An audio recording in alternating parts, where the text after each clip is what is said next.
Variables are created by what is called an assignment, and the equals then sign serves in Python as an assignment operator. So with the equals then sign, you assign a value to a variable. So that means that the value comes at the right side of the equals then sign, and the name of the variable comes at the left side. So here, in this case, we are creating a variable called v with value 4. And once you have created a variable, you can use its name in your code for calculations like we do here.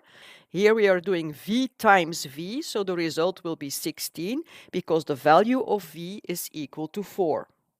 Now this is not very impressive because I could also write 4 times 4. I will get the same result and it takes the same amount of effort and time.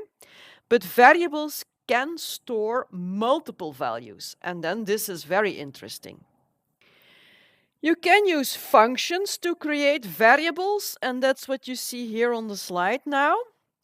So we do an assignment because we are creating a variable called v, but this time we write a function at the right side of the assignment.